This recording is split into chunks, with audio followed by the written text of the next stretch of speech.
is out, and you know the first thing we have to do is learn what all 26 of these goddamn spells actually do, and how to recognize them. So we'll go over all the spells and what they do, but quickly just before we do that, I do want to mention the concept of the test case, if you're not aware. So basically, they have 3 different test cases, and it's basically a different form of the character. Test case 1 is your regular, projectile mode, where you throw a lot of projectiles. Test case 2 is mix-up heavy, so you've got a lot of overhead and low projectiles, and some plus on block things, some better combo enders. And test case 3 is your wacky mode, where you've got really weird staff things that change the effects of your projectiles, some crazy, weird things, teleports, and stuff like that. And when you're in each of these test cases, you can only draw cards that are listed here in this list. And yeah, to go into the test case, it's down, down, heavy slash, then punch, kick, or slash. And just make sure you know what cards are in each test case, because even if you know what all of the spells are, if you're like, damn, I haven't gotten that spell in ages, and you realize, well, it's actually only in this test case, or you don't get this DP in this test case, or you don't get this combo ender in this test case. So that could be a little bit awkward, so make sure, or annoying, not awkward. So make sure you know what is in what test case, but generally all of your projectiles and a few little mana boost things will be in all of them. It's just a few of the weird, wacky, like your DP, your mix-ups, or your teleports and different staff effects will be in your different test cases. Now, this isn't a full Asuka guide. I'm not going to go out over how to summon your spells and build back your meter and bookmark your spells and all that stuff. That'll be a different video. This is just about the spells themselves and what all of them do. So let's start from the very top. We're going to go from the top of the list to the bottom. So this green list here of the top, whenever they have a green symbol, this also applies into the bookmark section on the bottom of the screen. You can see their green little bookmarks at the bottom. The green ones always mean they're going to help you boost your mana. We've got reduced mana cost, then recover mana continuous, and recover mana instant. Reduce mana cost, as you can probably expect, it reduces the mana required to summon your things and do any of your spells.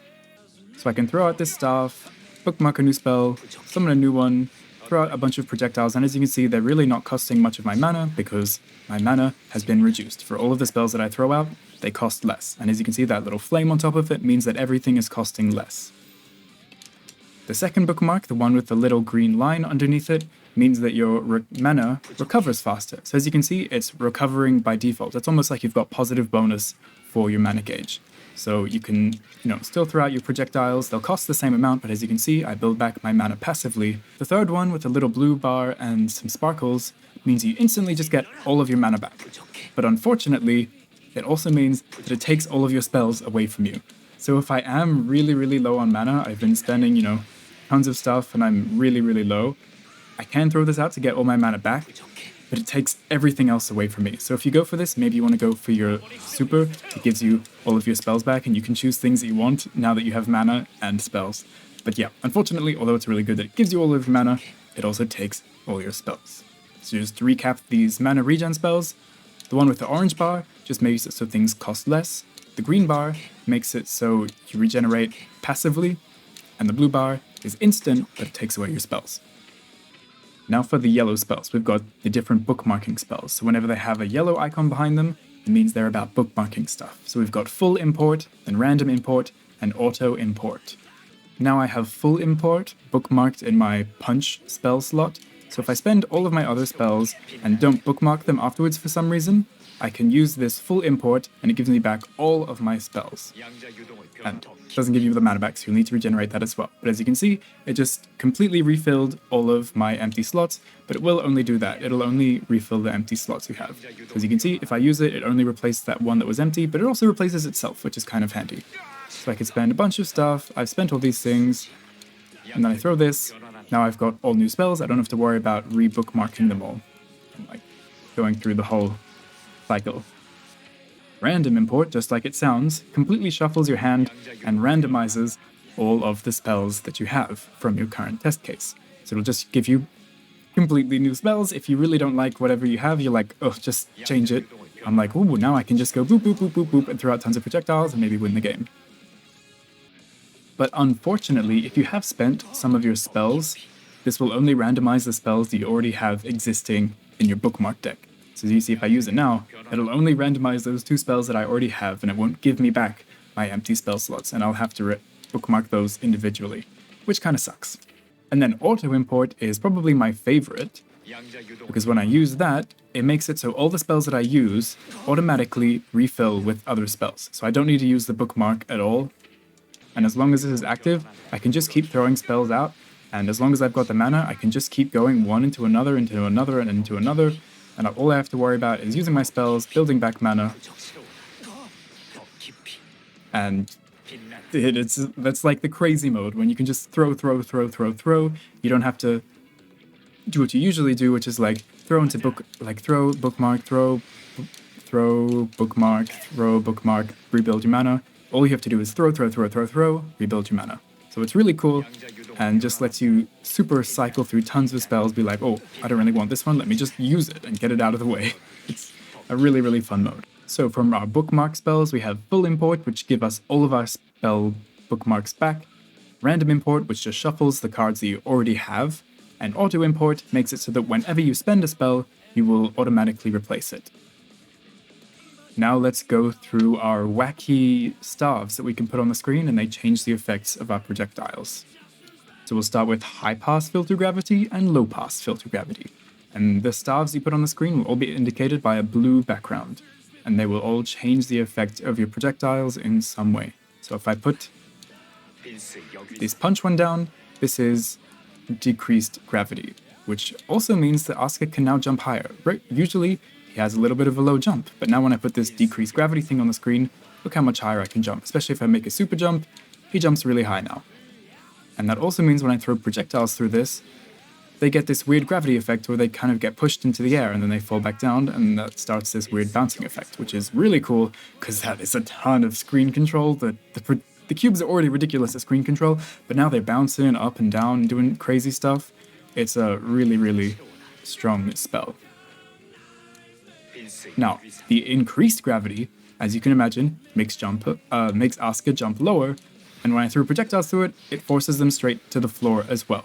So if there are projectiles that kind of go in the air or spread out in the air, and the opponent is just, walking and crouching, well then they're all going to hit Asuka or your opponent on the floor, and it'll do lots of chip damage. Like this one in particular, all of the projectiles will hit the opponent crouching, and it just makes it good for hitting crouching opponents. But also something really interesting about this one is because it changes Asuka's own gravity, it makes it so you can get these really cool instant overheads. So I have an instant overhead jump kick, but unfortunately that doesn't work against people who are already crouching. But you know what does? Instant jump dust. So whenever I have this out, I can jump cancel my close slash or my standing kick into a jump dust. And that's just an instant overhead cancel he has. And, obviously everyone has the option of just going for a button into a dust. But that's a little bit unsafe. Just jump canceling into a dust is a lot more safer, because I can go for this, I can go for a dash afterwards, you can go for a cross up, or as you saw before, I can just throw a spell to get a knockdown. It's just really cool. Increasing the gravity has a lot of really, really cool effects. And I really, really like that. That's probably one of my favorite staff effects. Just to repeat, it makes it so Asuka jumps slower because it increases his gravity, and also increases the gravity of projectiles passing through it, because they'll be forced down to the ground.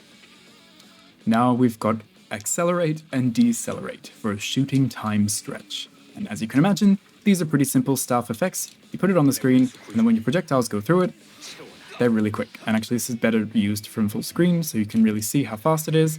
As soon as it goes through this, it instantly zooms towards the opponent. They move crazy, crazy, wicked quick. So it makes it just so they're a little bit more surprising, and they hit the opponent just whoop, instant, gotcha. Especially with ones like the yellow cube, which already moves pretty fast, it just is instantly across the screen. Also, not only do your projectiles travel super fast when they go through this, but also because they're moving so much faster, they cause the opponent's guard to be broken. They get put in a guard crush state, which means that all these projectiles that fly through here are all going to cause a guard crush, and I can run up and go for a throw, or teleport in for a throw if I have my teleport, and just lead to some ridiculous shenanigans. So it makes your projectiles faster and just more ridiculous because they guard crush you. And as if they weren't ridiculous enough, now they have a guard crush effect. Yahoo! And then decelerate, I bet you can imagine, makes them move slower. And this one is a lot more noticeable than the accelerate. Because just look at this. When these things fly through here, they move so slow, and they even slow down as they travel. So by the time they reach the opponent from full screen, like you can run up and get a throw before these things connect from full screen, which is kind of crazy. Ooh, if I was a little bit faster, but yeah, it's a really, really noticeable, and this is also one of my favorite ones. Increased gravity and deceleration are so cool because it makes for these super, super slow moving projectiles. And as you can imagine, just like any other character in any game, when you have super slow moving projectiles, it just means that you can run up behind them, you can like go for mix-ups, you can go for, you know, pressure because they have to block them, especially with the green cubes that cover the entire screen. Or you can just use this extra time you're given to like go through, bookmark some new stuff, build back some mana, while these things are slowly traveling through the screen. You can be like, doop-de-doo, let me give this back, da-da-da. You just have a lot of time to do whatever you want, whether it's be patient and rebuild some resources, or just go crazy and dash in, go for throws, dust mix-ups, whatever you want. It's pretty damn cool. Next, we have a gravity rod and a repulsive rod, and these both affect how the projectiles are sucked in or pushed away from the staff. So I put this one, this is attraction. As you can see, it's got this like black hole void effect. When I throw a projectile, it just starts spinning around it, just like a black hole. It kind of starts spinning in and orbiting through them, and it has a lot of suckability. You can even suck in your level ones, or just your super. Throw this on the screen, do my punch, super. As you can see, that thing is just spinning around in there, and it can have a lot of cubes flying around, and if my opponent jumped into that, they are so dead. So this is a really good way of just kind of creating a wall on the screen, because especially if you throw like these 3 projectiles into there, they can't really easily come by that, so you can bookmark a few things, but gain back your mana, just like the decelerate stuff we were talking about before. It just creates a lot of freeze time on the screen, because it's a wall that is going to be extremely hard for your opponent to go through.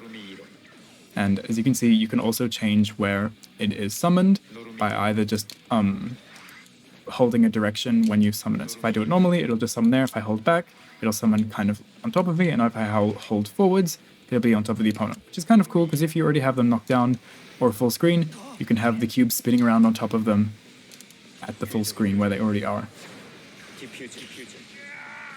Which just sets us for some ridiculous stuff. The opposite version of this is the repulsion, and as you can see, it's got this like repulsion fields around it, and it will push away your projectiles.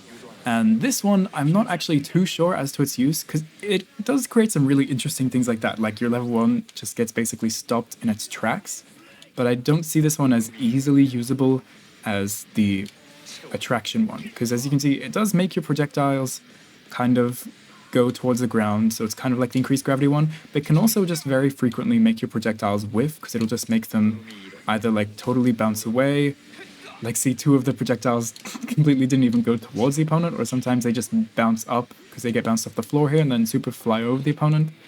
So it's not as easily usable, but one extra thing I did notice is if a projectile does hit opponent after being affected by this, it does actually cause a knockdown, a hard knockdown, which none of the projectiles do by default, and none of the other staves actually cause this impact. So this is something special to the repulsion one. So this might be useful in the corner, because when you throw projectiles now, whether it's in a combo or whatever, they actually lead to a hard knockdown, and you can get OTGs and some kind of interesting setups, I'm sure.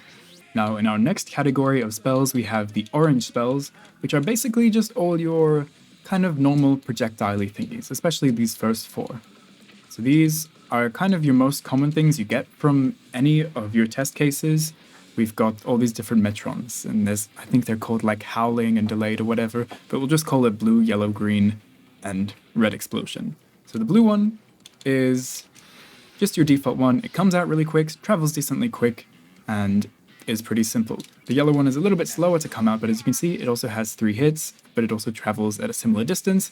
And then the green one throws 3 of them out, but it also comes out reasonably quick, but not as quick as the blue one. It's the fastest to appear. And the red one appears really fast, but it's not a projectile, it's just a big explosion that blasts the opponent full screen. So these all have different uses because of how they come out and how they affect the screen once they are out. The blue one is a lot easier to use in simple combos like this because it comes out super quickly and hits the opponent super quickly because it travels really quick. So you can really easily use it after a few buttons and cancel into a super or whatever, whereas you can't really do that with the yellow one because as you can see, it just takes so long to come out, it doesn't connect. But if you can connect a yellow one, like if you use a 6H or something, or a 2H, stuff that has more hits done, as you can see, because it has 3 hits, it's a lot better for juggles, because it hits the opponent 3 times, and I can dash in while it's hitting them. And push them full screen and bookmark a new spell in its place. And the green one is kind of an in-between. It can connect off of your heavy slash like this, but it really depends on the distance. If you're a little bit closer, it will work, and it'll do a nice chunk of damage and launch the opponent decently high after you're stunning things, like this. So you can go for similar stuff like that. And the big fire explosion isn't really useful for combos, particularly mid-screen, but it will super easily connect as long as you're close enough for it, because it's so fast. But it's really good if you are wanting to build back mana or build back some of your bookmarks to get a bunch of spells. It just has a ton of hit stun, so you can really easily build back a bunch of stuff, and they're pushed all the way full screen, which doesn't really happen with these other projectiles. It'll push them far away, but this one just instantly pushes them completely away, which is really good. And just to note, they are also really good at cancelling into another bookmark and a mana, and you'll be advantageous after all of them if you do that. But another thing that's cool to mention about the fire one is in the corner, it's basically Asuka's Behemoth Typhoon. Because when I use it in combos, as you can see, it creates this little wall bounce, and even after I bookmark it, straight after I use it, I'm still plus enough to go for more combos afterwards, so I can go for stuff like this.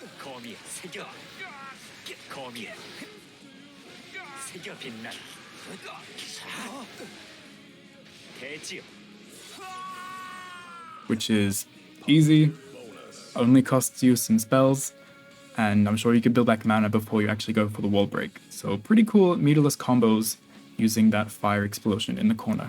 And the next 4 we have are Metron Arpeggio, Tardis Metron, Terra Metron, and a Scipiter Metron. And these are starting to become your bit more wacky projectiles, particularly this first one we put in, which was the Metron Arpeggio. This is where you just throw tons of bouncing red cubes over the screen. It has a lot of activation time, but rightfully so. It throws a lot of things, and they cover just the entire screen. It's basically Faust Meteors, but it lasts for longer. So anytime you have the ability to throw this out, of course, you're going to be able to bookmark, you're going to be able to build mana, you're going to be able to do tons of stuff while this is out, which is particularly useful because if you throw out any other projectile, like perhaps I have a more normal projectile like this one, you can throw this out and then just cancel into this one, and I can build back mana and stuff while that ridiculousness is just all over the screen. Now, this one I have mapped to kick is a really, really awesome slow-moving projectile that goes basically full screen. If you're full screen, I think it barely doesn't touch the opponent, but as you can see, just like any other slow-moving projectile, we can use the time to make more bookmarks or build more mana back, or if we like run in or we have our teleport, which we'll get to soon, you can switch sides, it'll hit on the other side. I might even be able to use an IAD depending on how close I am. So if you even throw it around here, it just moves so slow.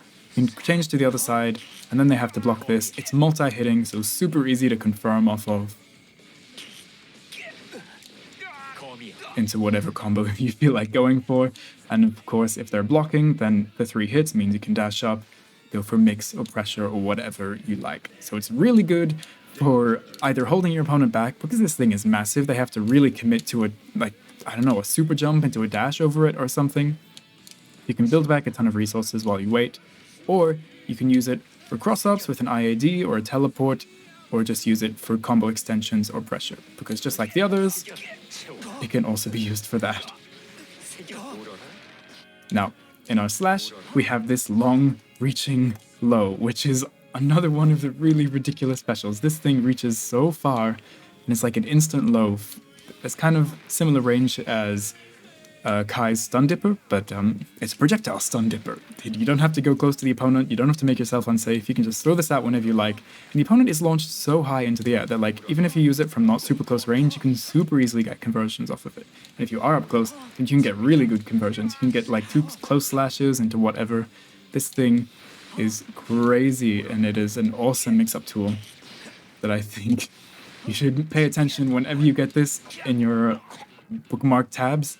Make sure you know when you have it and that you can just go boom, catch the opponent doing basically anything.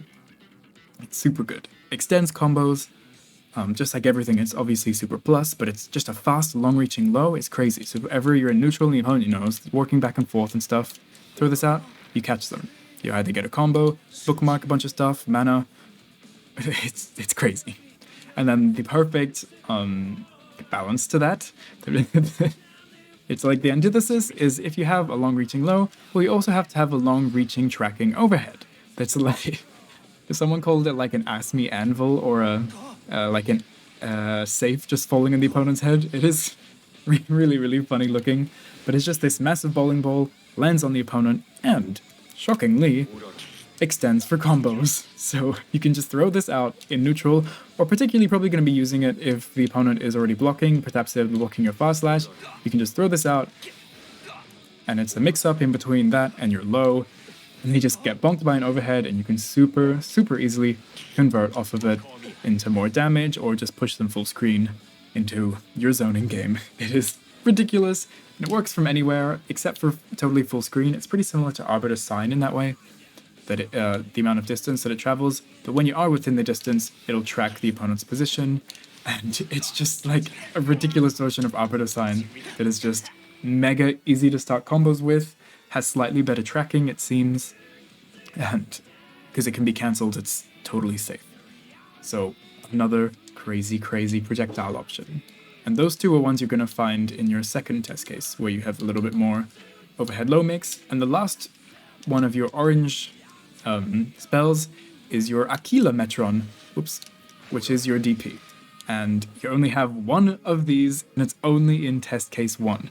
So there's only one card you can use the entire round, and you have to have the chance of drawing it as well. And then you have this one DP, where you have one chance of waking up invincibly in the entire game. So make sure if you have this, you use it wisely, and it just acts like a regular DP. You can't RC it on whiff. It acts as a projectile as well, so if you do RC it, it'll get a purple RC. And yeah, nothing too much to say about it. It's a DP, invincible wake up. Doesn't seem like it has a great hitbox because it's just this little ice spike, but I guess it's good to have a DP occasionally. Now we've got this list of purple spells, and it looks like there's a bunch of them. There's actually only 2, and they just have a bunch of different levels. So these are all like similar to your orange spells. They're just simple projectile damagey things, but what's different about them is that they, of course, as you can see, have different levels. Now the Bit Shift Metron is an interesting one because there's 2 different types of it, and when you draw it, it'll either say 1 or 5 beside it, and if it says 1 beside it when you draw it, that means it'll slowly build up to level 5. But if you draw it at level 5, it'll start at 5 and slowly go back down to 1. And the number just means how many projectiles you're going to throw. So if I throw out this one instantly, it'll only throw out 1 projectile. But if I throw out the one that starts at level 5, I'll throw out 5 of these flaming projectiles. So if you draw the 5 one, you want to use it instantly, because as you can see, let's just look at the little bottom left there, they slowly build down, and then if I keep it in my, spell box for too long, it'll just be a single projectile throw, and it just becomes worse and worse as it's in your hand. But if you draw the one that starts with 1, you might be like, okay, I'll just leave it there for a little, throw out some other stuff while I wait, because soon it'll be this ridiculous 5 projectile, and as you can imagine, this is probably his strongest projectile on its own. It comes out super quick, is 5 hits, does a ton of damage, so if I do use it in combos, and I can use it super easily in combos, because it comes out just as fast as the blue one, as you can see, very, very easy to extend combos. Combo extension you like to go for,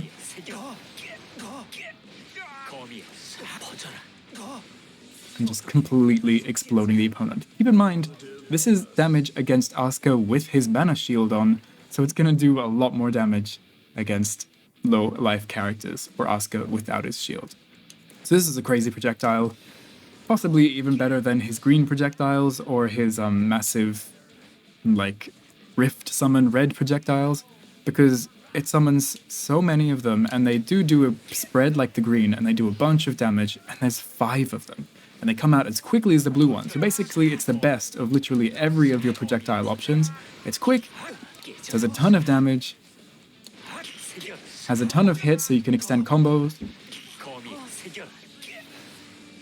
It's just everything. It's amazing, and make sure you know that when you draw it, you either use it instantly or you wait for a while, depending on which one you draw.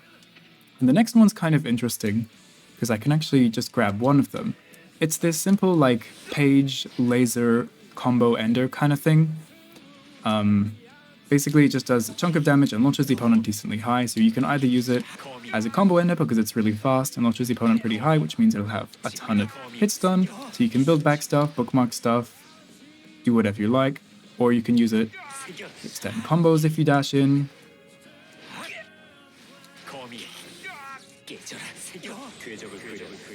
And yeah, that's pretty nice. But the bunch of different levels it has is actually corresponding to how many times you draw it. And each time you draw it, it'll be an extra level. So if I use the level 1 now, I throw out a bunch of other spells, and then I try and get some stuff back. Let's see if I draw it again. Basically, the only thing that changes through the levels is that when you get level 5, it'll do more damage. And they all progressively do more and more damage, but I'll just show level 5, so you can see it does a bunch more damage because there's a bunch more pages shooting lasers. The launch is still the same as far as I'm aware. It looks like it launches them in the exact same height with the exact same amount of hits done, but as you can see, it just does a bunch more damage. So if you use it in combos, particularly, it'll lead to really easy combos in the corner. You're going to deal a lot of damage. And as you can see, all of them, even level 1, are a guard crush on block. So they are not only useful for extending combos, but you can use them after these any same strings just to super easily go into a guard crush. And obviously, you know, you can cancel that into a teleport, into a throw, or whatever, which, you know, could be useful because that's what guard crushes are useful for. But it also means you're just generally advantageous, so it's a way of keeping yourself plus without having to cancel into other ones of your projectiles or whatever. And it's just a be-all, end-all for your pressure, basically. Then finally, we have spells with the red background. We have Go-To Marker, Sampler 401, and Chaotic Option. Go-To Marker is a weird way of saying teleport, and it just means that you can actually choose where you teleport to. So the marker is your stick. So if I hold forwards, I will teleport forwards. If I hold backwards, teleport backwards. If I hold up, teleport up, and also diagonals count as well. Downs count, ups count, literally anything. You'd even teleport in place if you feel like it. So you can point in any direction, and surprisingly, Asuka will teleport there. The second one we have mapped here makes it so that anytime you use a spell, you get to use it multiple times. So this is really, really good if you have spells that you particularly like say I'm get rid of this one, or get rid of that. Okay, so now if I use this, as you can see, I can use my spell, and then I still have it there. It doesn't even automatically get replaced with something else. I can just use the same thing again and again. So I can use this crazy teleport to cross my opponent up like twice in a row if I wanted to. Which also means, oh my goodness, if I had that slow-moving orb on the screen, I could go... Whoop. For a double cross-up. Oh man, this character is going to have way too much crazy stuff.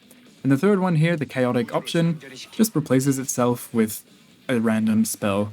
And it'll generally be a spell that is quite strong, from what I've seen, but I don't know what the numbers are, or whether it has different draw chances for different spells, but it just replaces itself with another spell. Like it's giving me a lot of the overhead and low, or a bunch of mana regen, or this ridiculous one. So I think the spells are in tiers of like craziness, and it seems to give you the high tier of craziness ones, which is cool. It makes it a lot more worth it. Yeah, like I can go into this one, which makes me refill stuff instantly and go, oh my god, pretty crazy. So that's pretty cool. And now that we've gone through all of those are all of Asuka's spells. So now you know what all of the symbols mean, even what the colors behind the symbols mean, so that you can generally know. Green means I'll get my mana meter back. Blue means I'll put a staff on the screen to change effect. Orange generally means projectiles or some form of simple projectile-y thingy. Yellow means some kind of bookmarking effect. Red are the chaotic weird ones like a teleport. and purple are some things that have different levels. So if we finish off by having another quick look at this test case chart, we can see that we've got a different way of gaining back our mana in each one of the test cases. In the regular test case, we'll get it that things cost less. Test case 2, where we get mix-ups, we'll get our meter back instantly with this one. And test case 3, you get the gradual regen, which is probably my favorite, and I think I'm going to try and spend a bunch of time in test case 3, even though it is kind of weird. As for the different ways we can draw bookmarks, in this one, we get the full import. So if we spend all of our projectiles, we can just throw this, we instantly get everything back. Mix-up heavy test case 2 has the randomizing shuffle, and test case 3 has the instant import. So you throw something out and you instantly get another bookmark back. For test case 1, we've got accelerate and decelerate. Mix-ups, we've got the high gravity, low gravity, and test case 3, you've got the attraction and repulsion, where it sucks or pushes away. So they're all different good stuffs. I'm just kind of sad that they're all locked in a different test case, because they're all super interesting, and it's going to be annoying that I have to change to a different test case to try and use different ones. So I feel like I'm not going to get the gravity ones as often, even though they're my favorite. So maybe that'll be my reason to go into test case 2, even though I'm not such a fan of these two bookmarks and mana meters. And then the projectiles, you can see they're just at slightly different frequencies. You've got a lot more of them in test case 1, and quite a few fewer in test case 3, and a few fewer in test case 2. Test case 3 is the only one with this massive, ridiculous, rift summon. It also has a bunch more of these orbs, and these ridiculous orbs it has tons more of. A few more of the combo ender. It's the only one with 4 different teleports and the reuse icon. And in test case 2, you've got 3 of your overheads and lows. So that's going to be pretty crazy. That's the main crux of test case 2, I feel like. And it's got a few of these extra things that test case 3 has as well. In test case 1 is the only thing that we have a projectile in. So I feel like now that we've gone over all the projectiles, what they've done, what their color coding means, and what test case they're part of, it simplifies a lot of the mysterious parts of ASUKA'S gameplay. It's still complicated, the way that you have to bookmark and rebuild mana and then spend your things, and it's a lot of cancelling, but I feel like now that we know what all the symbols mean, we can more understand what we're actually doing, and we're not just throwing random stuff out and hoping for the best. And it's really not that complicated now that we've gone over it and thought about it. So I hope you feel the same way. Thank you so much for watching, and I'll see you in whatever ASUKA shenanigans come next. Bye-bye.